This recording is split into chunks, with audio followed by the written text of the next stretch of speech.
दोस्तों आज हमारे पास एक बैफल कॉर्न बेकर मशीन है जो रिपेयर होने आई थी। तो इसमें कई बारी क्या प्रॉब्लम आई थी कि हमारा गर्म करना या हीट करनी बंद हो जाती है। तो इसके सारी मैं विधि आपको बताऊंगा, तो बहुत इजी है, रिपेयर भी कर सकते हो। तो इसमें थर्मोस्टेट कैसे काम करता है सारी इसकी थ्योरी है।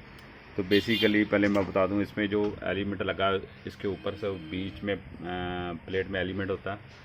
तो ये देखो ये मशीन है, तो इसमें देखो ये हमारा थर्मोस्टेट कैसे चेक करना है। देखो अगर ये थर्मोस्टेट जो रोटेट कर रहा है, जैसे अगर ऐसे कर रहा है, ऑटो कट कर रहा है, तो ये हमारा जो थर्मोस्टेट रेगुलेटर है बिल्कुल सही है। तो ये इसकी पहचान है।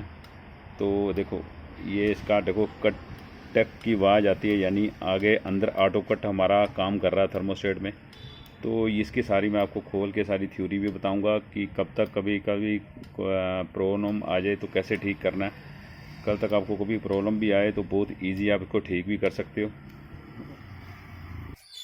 ये देखो दोस्तों, इसका अभी हमने बैक साइड से जो इसका हमने अभी खोला है, तो ये थर्मोस इसमें देखो एक तो इन्होंने टाइमर यूज़ किया हुआ, पर टाइमर के कनेक्शन नहीं लगे हुए।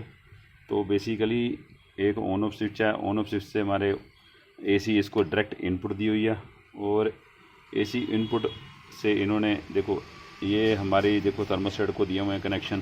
एक डायरेक्ट हमारी एसी डायरेक्ट एलिमेंट को की हुई है, तो एक हमारी एसी देखो डायरेक्ट इस थर्मोस्टेट को दी हुई है। थर्मोस्टेट से देखो ये इनपुट है, या आउटपुट से हमारी एलिमेंट को चलेगी कनेक्शन। तो बेसिकली ये आगे एक एलईडी लगा हुआ है। तो ये थर्मोस्टेट कैसे काम करता है, देखो ये अभी पहले मैं आपको घुमा के भी दिखाया, देखो टिक की आवाज़ आती है। तो थर्मोस्टेट क्या करता है, कई बार ये हमारा रेगुलेटर कैसे चेक करना है, थर्मोस्टेट ऑटो कट कैसे काम करता है, ये सारा पहले मैं चेक करने की विधि भी बता दूंगा। और ये शोर भी जो पहले बताया कि ये ठीक है नहीं ठीक है, वो तो मैंने पहले बता चुका हूँ। तो ये वर्क कैसे करता है सारी ये विधि है।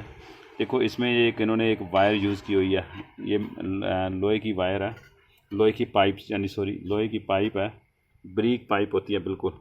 देखो ये थर्मोस्टेट के साथ, ये थर्मोस्टेट कई तरह के होते हैं बेसिकली, पर हर थर्मोस्टेट की थ्योरी अलग होती है। ये हीट में भी काम ऐसे या थर्मोस्टेट आते हैं, एक कूलिंग में भी थर्मोस्टेट होते हैं। पर बेसिकली जो मैं इसकी थ्योरी बता रहा हूँ, ये थर्मोस्टेट बेसिकली जो गीज़र में भी थर्मोस्टेट हैं इसी थ्योरी पे काम करते हैं।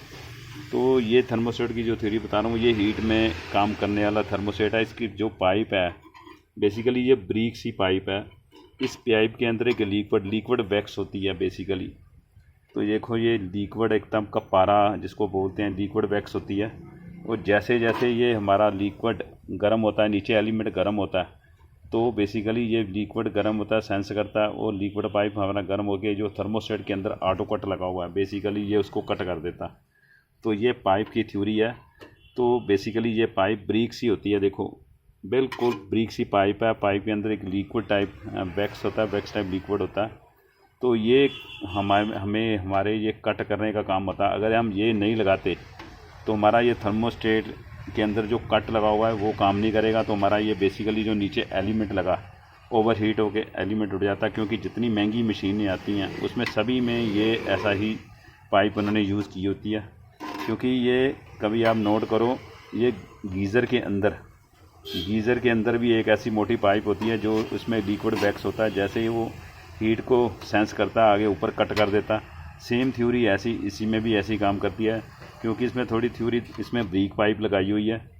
कितने जैसे हमारे हीट वाली कई मशीनें आती हैं, सभी में देखो थर्मोस्टेट के साथ एक वायर ज़रूर लगी होगी। तो बेसिकली वायर ये बेसिकली यही काम करती है, क्योंकि ये हीट को सेंस करती है। वो हीट सेंस करके ये हमारी जो थर्मोस्टेट लगा उसके अंदर ऑटो कट लगा हुआ है उसको कट कर देती है। यानी हमारी सप्लाई आगे जैसे ही कट हो जाती है वो हमारा जो हीट करना बंद हो जाता है। क्योंकि ये अगर ना हो तो हमारी मशीन उड़ने का डर रहता है। तो बेसिकली ये इसकी थ्योरी है। तो ये जो थर्मोस्टेट मैंने अभी आपको दिखा रहा हूँ, ये बेसिकली रेगुलेटर है एक तरह का। ये करंट को भी कंट्रोल करता है और थर्मोस्टेट भी है, थर्मोस्टेट के अंदर ऑटो कट भी लगा हुआ है। तो ये इसकी थ्योरी थी। तो कभी आपको ये प्रॉब्लम आए तो बहुत आप इजी रिपेयर कर सकते हो ऐसी थ्योरी से। ओके, थैंक यू दोस्तों।